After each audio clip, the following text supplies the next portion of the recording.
What's up, guys, and welcome back to my YouTube channel. I'm Jen Zollers, aka Jenny Snacks, and I'm an IFBB Wellness Pro, and this is my journey to try to qualify for this year's 2025 Olympia. So we're currently in the middle of week 2 of my prep, and things are happening at lightning speed. And I'll apologize in advance for this episode. I woke up with a little sore throat this morning, and just so happens, go figure, yesterday I saw reports on the news about the CDC reporting upticks in flu A, flu B, and COVID, and it is like 2/3 the number of cases that it was last year. So I'm like, ugh. And I just warned my team, all of my clients yesterday, to stay healthy, and sure enough, I fall under the weather myself this morning. But it probably didn't help that I was coaching basketball last night. I had a couple kids that were coughing on me. So even my own daughter at our game on Sunday, every time we subbed her out, she was like, I don't feel very good. So somebody probably got something in our house, and it's like inevitable when you're around kids, and we're always coming and going with my daughter and her sports. So that's just something that happens, but that just leads into the topics that I'm going to cover in this episode.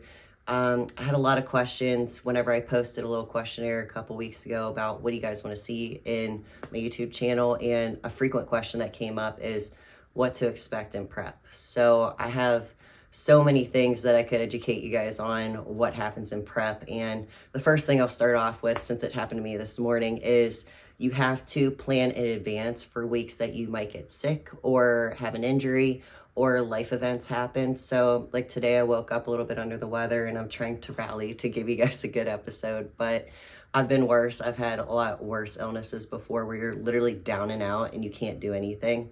Luckily this morning I didn't feel well, but I still pushed through my cardio, still got it done. I actually just finished my weight training session. So I usually like to speak after a weight training session because that's when I get my best ideas, and that's where I have my deepest thoughts and process everything. So to go down the list of things to expect in prep is you need to account for when you get sick, like I just mentioned, or when you have an injury or something like that, or life events happen, like somebody's getting married, you have to go to somebody's party, or somebody gets sick, you have to take care of them, or your kids are busy. So you have to account for all of those factors. And I even tell a lot of my clients, pros and amateurs, say don't send in your registrations until you're about 2 or 3 weeks out from a show. Don't sign any pro contracts until you're 2 or 3 weeks out from a show, because you just never know what's going to happen. And so that's something you have to plan for. And myself as a coach, I like to plan for that with my clients too, so that they're not stressed. And it's my job to try to relieve stress as much as possible in a prep. So something else to keep in mind is whenever you do get sick, or you might feel like you fall behind, you will feel like you're never going to be ready. Whether you're 12 weeks out, 10 weeks out, 6 weeks out, 4 weeks out, 2 weeks out, everybody gets in their own head where they think, am I going to be ready in time? Am I going to make it in time? Am I going to be lean enough in time? And even myself as a pro, I think about that every single day. I think about that every single week. And that just kind of lights a fire under my butt to push a little bit harder and see how much progress I can make day to day, week to week. But it does you no good to think too far in advance and think, right now I'm like 9.5 weeks out, and I'm like, oh my God, I'm not going to be ready in time. I try not to even think about it, because it'll mess with your head and it'll freak you out. But at the same time, I like to have a certain number of shows lined up. So if I happen to be not ready for a show that I'm aiming for, I have another one that I might aim for as well. So looking at the pro list of events coming up, Houston is not doing a pro show this year, so I won't be doing that one. But I do have my eyes set on the St. Louis Pro in 9.5 weeks, so I'm hoping I will be ready in time for that one. If not, I have other options that are lined up right after that. There's Orlando, there's Shreveport, and even Pittsburgh maybe, possibly. So we'll see about that. But to get back into things to expect in prep, it is expensive. So that's another thing that I have to factor in whenever I plan shows, or you have to make a budget for all of the shows that you want to do. And you have to account for unforeseen expenses that you might not think would happen. Like, for instance, when I went to Vancouver a couple years ago for that show, my flight got delayed an entire day, so I had to shell out more money for an expensive hotel that I was in. So that was something I didn't expect. I didn't expect how expensive the food was there too.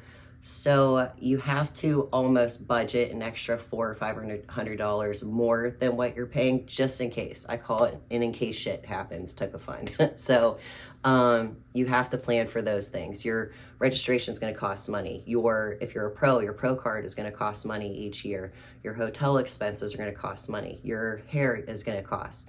Your tanning, your suit, your coaching fees, your food fees. Your plane tickets, a lot of things are expensive in this sport. So that's something that you have to always prep for. I would say it is the most expensive sport that you can probably participate in, but it's still something that I find very interesting. The money really doesn't matter because the end reward is more rewarding than anything.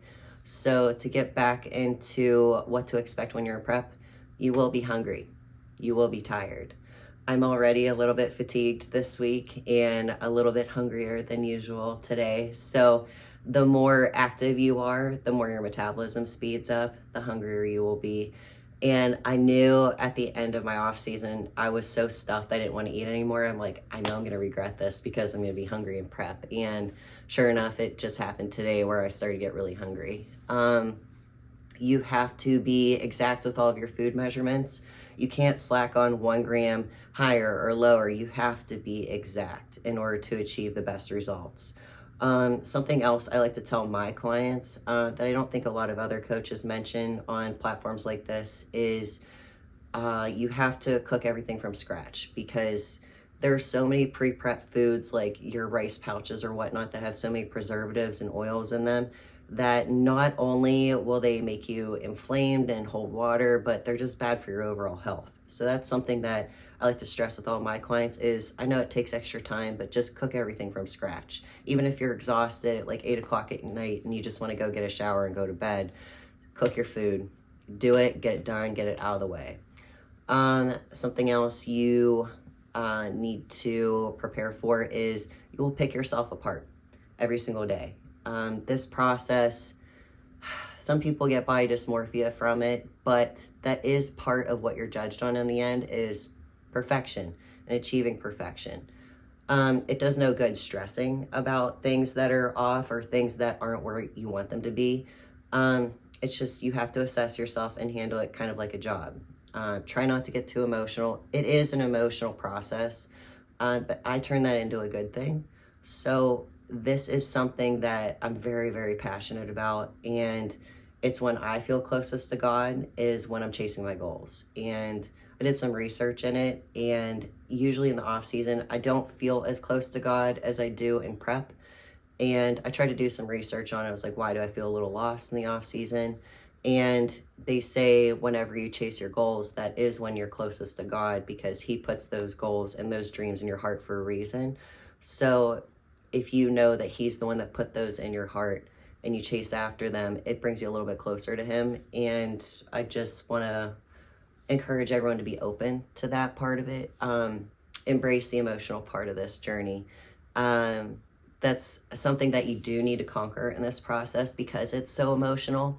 And in the beginning, you might be a little irritable because you're hungry, you're tired. You have to learn how to rein in those emotions and kind of bury that a little bit.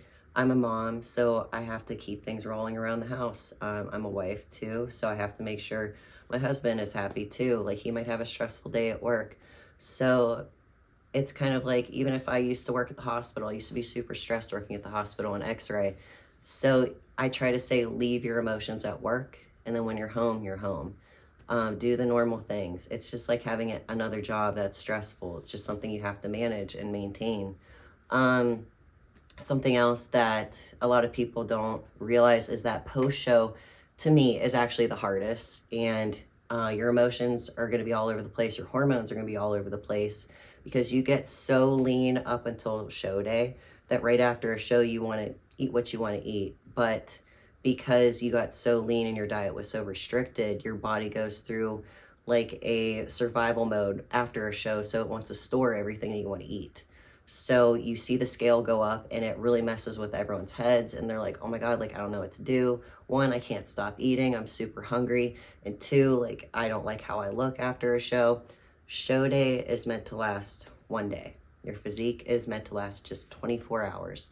It is not sustainable. So I try to really stress to my clients too, I'm with you, I can help you reverse out of a show, and you're gonna gain weight. You're gonna gain a healthy amount of weight back.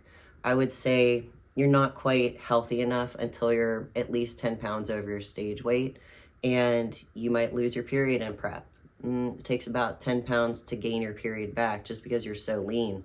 Whenever I played collegiate basketball, I was so active with our 3-day practices that I lost my menstrual cycle in college too. So when you're super active, you're super lean, and you're burning so many calories, you might lose your menstrual cycle. And some people are lucky and get to keep it during prep. I usually lose mine as well. So my body's super sensitive to overstimulated, like extra activity. Something else I want to touch on is I like to tell all my clients that you have to commit to the time required for this. The off season's fun to build and everything, but when you get into prep, you do have to do multiple sessions of maybe an hour of cardio. If you're lucky, just an hour. Sometimes an extra session after your weight training in the evenings. But that's something you have to account for. You have to account for all the time that you have to meal prep all of your food too. So, or cooking everything. So it's a big time commitment, and you have to learn how to adjust with your daily life and moving things around there. So time management is a big factor with this process. I can't tell you how many times I've eaten in the car in between my daughter's soccer practice or basketball practice just to get it in. I should be in the military with how fast I've learned how to eat. But there are a lot of things to think about whenever you're starting a prep. The one thing I do tell everyone is if you've never done a prep before, this will be the hardest thing you've ever done, probably. Very rarely will you have a very smooth and easy prep. You're going to be hungry, you're going to be tired, you're going to have to push yourself whenever you have zero energy to push the weights in the gym. You have to push as hard as you can. Your cognitive function is a little messed up because your fats are a little bit lower than what you're used to. It's very hard, but it's your coach's job to help you through that process. And I try to prep everyone ahead of time, or I try to at least ease them into a prep, even though their actual prep might not start until they're 12 or 14 weeks out. I like to kind of start them at 16 weeks out to just ease them into it, because it might take the first 2 weeks to just get in the swing of it, to start getting up in the morning for fasted cardio, to make sure you have all your meals together. I know for me, it takes the first couple days to really get in the swing of things.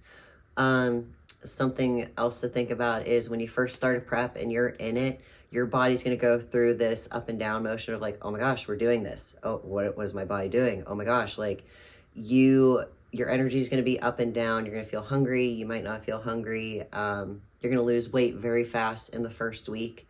That's usually your inflammation and your water weight coming down from the off season. So the first week, everyone's super excited and super motivated because you're like, yes, all the weight's coming off. Oh my gosh, I'm still into this. Then by week 2, they're like, I don't want to do this anymore.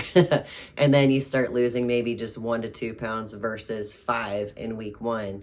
So your body does adjust to the process. And again, it's your coach's job to adjust to that. That's why I like to do weekly check-ins with my clients just to see how things are going.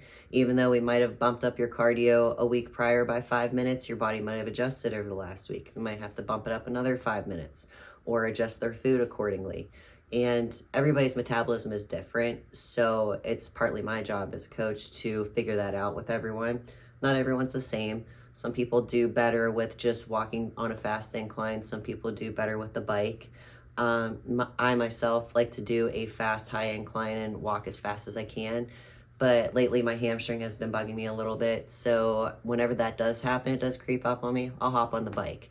It is harder to burn the same amount of calories on the bike, so I have to do interval HIIT training, and I do track how many calories I burn in each session. So that's something that you should also keep in mind, is buy yourself a little fitness watch so you can keep track of how many steps you're getting in, if you choose to do all walking for your cardio, or how many calories you're burning, to keep track of your rest time in between your sets. That's super important also.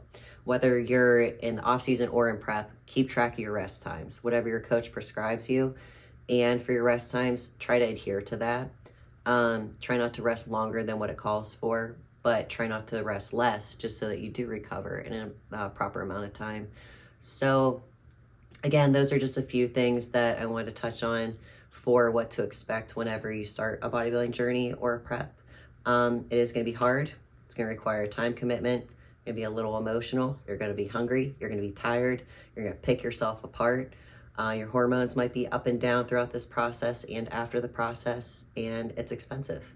So those are just a few things. And the first week, everyone is super motivated and ready to go, and then it just kind of smacks you in the face with how hard this actually is. So I say embrace the suck, run straight through the storm. And it's very rewarding to see how far your body can go and how far your mind can push your body. So those are just a few things to think about until the next episode, and hopefully I'm feeling a little bit better and my throat feels better. I will talk to you guys later. See ya.